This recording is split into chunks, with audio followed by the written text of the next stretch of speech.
kita dengarkan arahan dari Ketua Umum DPP Petanesia. Sekaligus dengan hormat kita minta untuk membuka secara resmi Rapimnas kedua Petanesia ini. Kepada Ketua Umum, waktu dan tempat sepenuhnya dipersilakan. Terima kasih. Assalamualaikum warahmatullahi wabarakatuh. Bismillah, alhamdulillah, la haula wala quwata illa billah. Pertama-tama kita panjatkan puji syukur kehadirat Tuhan Yang Maha Esa, karena rahmatnya pada malam hari ini kita bisa masih semangat dan berkumpul dalam keadaan sehat walafiat.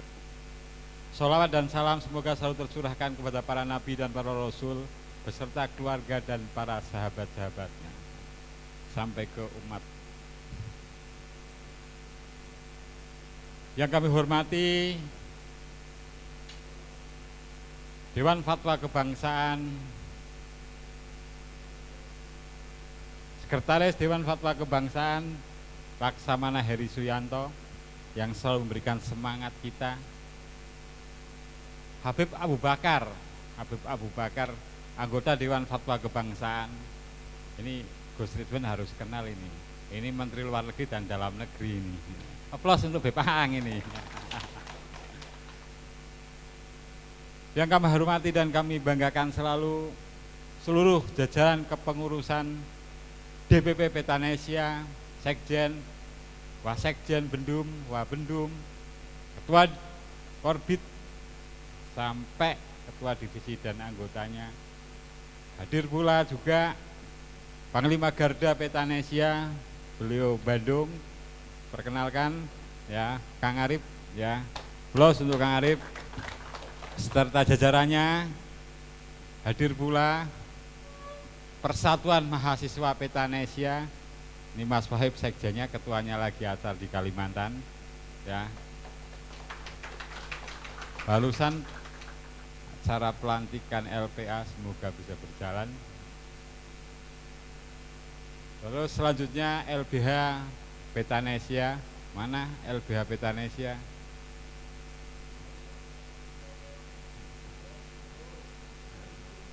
Digugah Mas Wahib, ini ora kon metu di kamar hotel yang tentunya menjadi Indonesia ya.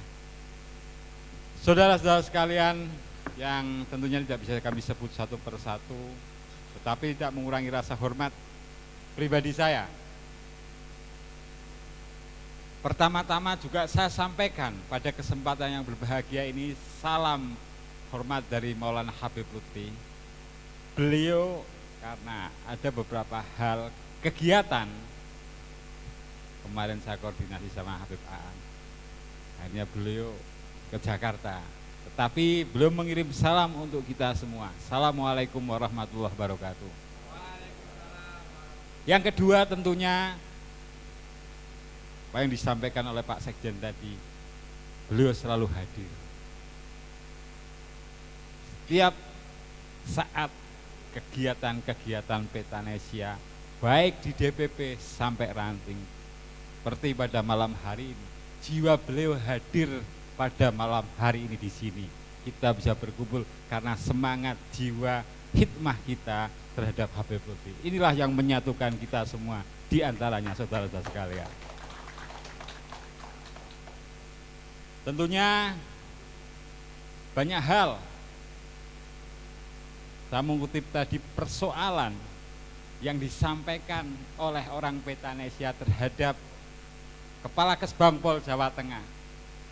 Melunturnya cinta tanah air Indonesia. Saya sampaikan, yang meluntur di mana? Tentunya butuh riset. Historisnya bagaimana? Kronologisnya bagaimana? Pokok pikirannya sudah bergeser apa belum? Apa sih karakter bangsa Indonesia? Pancasila. Dalam satu kampung, desa maupun kota kabupaten, apakah masyarakatnya berketuhanan yang Maha Esa? Oke ya, kemanusiaan yang adil dan beradab, persatuan Indonesia. Kok ada yang bergeser? Padahal falsafah watak jati diri orang Indonesia adalah Pancasila. Kenapa bergeser? Tentunya butuh satu solusi maupun riset. Saudara-saudara yang kami hormati, pada kesempatan yang berbahagia ini, saya akan mengulang tadi apa yang saya sampaikan, sesuai dengan apa yang menjadi estafet rapat menuju Rapimnas, bahwa semua sepakat ketika keluar kalimat Petanesia, dan Petanesia itu apa? Dari ketum sampai ketua ranting, bendum, sekjen, sampai sekretaris bendara ranting sama. Tentunya pada rumusan yang sangat panjang kita buat ini akan saya sampaikan, yang sehingga dengan pengantar ini bahwa Petanesia, inilah Petanesia tadi apa yang disampaikan oleh Pak Profesor Sriana. Satu, historis Petanesia. Awal tahun 2005 Habib Lutfi menginisiasi dan memerintahkan Kapolwil Pekalongan untuk memimpin gerakan nasionalisme dengan nama Pencinta Merah Putih Indonesia. Berjalan dan terorganisir hampir 7 tahun, pergerakan ini berhenti. Selanjutnya tahun 2019 saya diminta oleh beliau, kamu pimpin gelombang kedua gerakan Cinta Tanah Air. Maka tahun 2019 bersama saudara-saudara, ada Ustadz Isudin dan yang lain, terbentuklah apa yang dinamakan Petanesia. Yang tadinya PMPI berubah Petanesia. Dari Pencinta Merah Putih Indonesia diganti Pencinta Tanah Air Indonesia.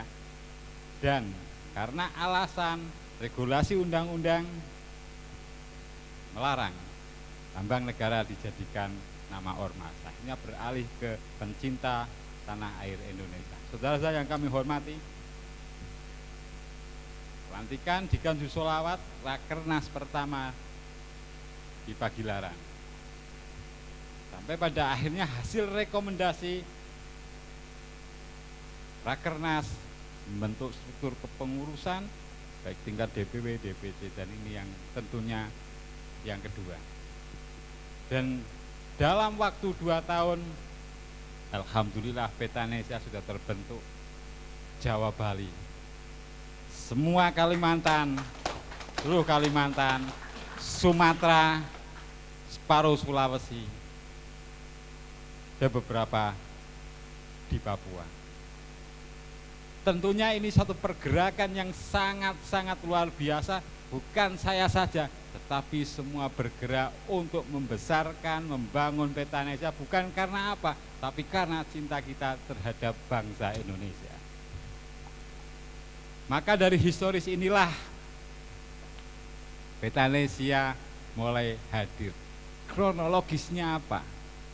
Kronologisnya karena keprihatinan Habib Lutfi, melenturnya henderbeni kecintaan terhadap tanah air, maka perlukan wadah organisasi yang memang mengkampanyekan dan menggelorakan cinta tanah air. Dan Petanesia berideologi Pancasila. Selanjutnya pokok-pokok pikiran dari Petanesia atau nilai dasar ada 3. 1, jati diri insan yang bertuhan menjaga keutuhan negara. Apa yang dimaksud dengan jati diri insan yang bertuhan menjaga keutuhan negara? Beliau menyampaikan bila diibaratkan jembatan itu adalah nasionalisme, fondasi jembatan itu adalah kekuatan agama, jembatan akan kuat tergantung kekuatan pondasinya. Maka nasionalisme akan kuat bila di backup oleh seluruh agama yang ada di Indonesia. Ini pokok pikiran pertama. Maka ketika berbicara nasionalisme orang-orang Petanesia tidak bisa terpisahkan oleh agama dan oleh nilai ketuhanan. Itu prinsip pokok pikiran dan watak Petanesia. Yang kedua adalah kecintaan kita terhadap daerah, jembatan kecintaan kita terhadap tanah air. Apa yang dimaksud itu? Kearifan lokal, kebudayaan, tradisi, sedekah bumi, nyadran, kerukunan, inilah yang dimaksud kecintaan kita terhadap daerah, jembatan cinta tanah air. Maka ketika di tingkat kampung terjadi kerukunan, dirayakan dengan sedekah bumi, ada itu namanya Indonesia, saudara-saudara sekalian. Maka penting sekali karena budaya adalah jati diri bangsa. Kalau suatu daerah sudah hilang nilai-nilai kebudayaannya, selesai. Salah satu contoh kasus, saya kecil di pelabuhan, setiap tahun ada acara namanya nyadran sedekah laut. Dilibatkan semua juragan kapal, nelayan, tokoh agama, pemerintah, bahkan masyarakat setempat. Berjalan sangat kuat, rukun, pelan. Pemerintah mulai masuk dan dijadikan kegiatan formal-formal saja, pelan dan tertinggal tersisih. Lama-lama bukan hanya saja sumber nafkahnya hilang, bahkan para juragan-juragan kapal dan nelayan itu terusir dari kampung halamannya. Kenapa? Karena hilangnya kerukunan yang dirayakan melalui nyadran. Itulah wujud bagaimana salah satu benteng pentingnya kebudayaan. Terlepas orang mengatakan bid'ah, terlepas ada oknum mengatakan syirik, mereka tidak tahu. Inilah yang tentunya memperkuat sebuah kerukunan di Indonesia. Salah satu contoh yang tentunya itu sebuah riset kita. Yang ketiga adalah merah putih. Di dalam merah putih ada 4, harga diri bangsa, jati diri bangsa, kehormatan bangsa, dan ada catatan panjang sejarah perjuangan kemerdekaan bangsa Indonesia. Dan perjuangan kemerdekaan Indonesia ini walaupun mayoritas Muslim, tetapi di situ ada pejuang yang beragama Buddha. Ada pejuang yang beragama Katolik, Kristen, Hindu, Konghucu. Dan inilah yang tentunya menjadi pokok pikiran Petanesia dan jangan sungkan-sungkan menyampaikan, karena dengan kerukunan, bergandengan tangan, kata beliau Maulana Habib Lutfi, jangan nyina-nyinani, jangan ngarap-ngarapi, mereka mengkristal. Maka tentunya dengan sejarah yang kita saling merangkul, itulah yang diharapkan hadirnya Petanesia. Maka dari pokok pikiran melahirkan, mengimplementasikan dalam kehidupan sehari-hari, yaitu cinta tanah air, nasionalisme dan bela negara. Yang ketiga adalah kebinekaan, persaudaraan dan kebinekaan. Saudara-saudara yang kami hormati, tentunya arah kebijakan Petanesia ada 4. 1, menguatkan semangat kebinekaan, meningkatkan nilai toleransi, berperan aktif di dalam menguatkan ekonomi kerakyatan, menjaga persatuan dan kesatuan Indonesia dengan semangat gotong royong dan berkebudayaan. Saudara-saudara yang kami hormati, tentunya tadi historis, kronologis, ideologis, pokok pikiran atau falsafah arah kebijakan Petanesia tentunya ada tujuan kenapa ada Petanesia. Maka pada kesempatan yang berbahagia ini, tujuan Petanesia tidak lain adalah tumbuh kesadaran di dalam hati kita bangsa Indonesia. Kesadaran tentang arti pentingnya bernegara. Karena negara yang kuat dan besar bila rakyatnya mencintai tanah airnya dan fanatik terhadap negaranya. Bukan soal wilayahnya, teritorialnya besar, bukan. Bagaimana Belanda mampu menguasai Indonesia padahal wilayahnya kecil. Karena apa? Menjadi satu pelajaran kita. Maka tujuan Petanesia itu bagaimana menggelorakan semangat, bagaimana setiap rakyat Indonesia mencintai tanah airnya dan fanatik terhadap negaranya, yang sehingga tumbuh di dalam jiwanya bangga menjadi bangsa Indonesia, bangga bertanah air Indonesia, bangga menjadi putra-putri Indonesia, bangga dengan produk-produk Indonesia, dan tentunya menjaga persatuan dan kesatuan Indonesia. Inilah yang menjadi tujuan adanya Petanesia. Saya akan memberikan satu sampel saja untuk menjelaskan salah satu contoh di daerah Pak Sekjen, dulu pengrajin mukena. Banyak sekali dalam tahun-tahun ini agresi produk-produk dari negara Cina karena pasar bebas masuk dengan kualitas harga yang murah, setahun pelan mati UMKM pengrajin mukena di Tasik.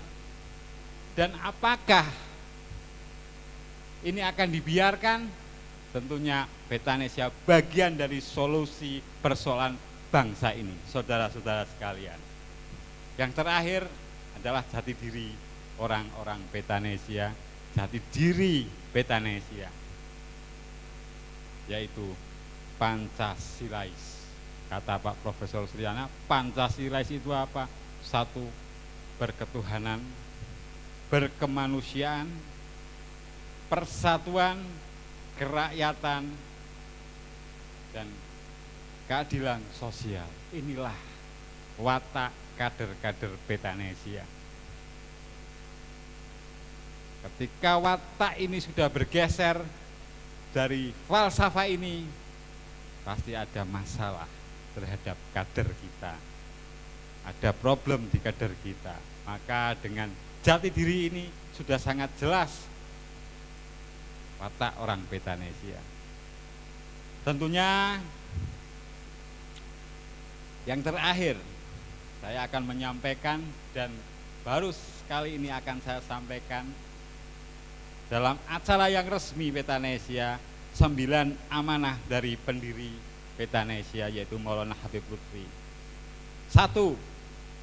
Di masa depan Petanesia akan menjadi organisasi besar, namun juga memiliki tugas, peran, dan tanggung jawab yang besar.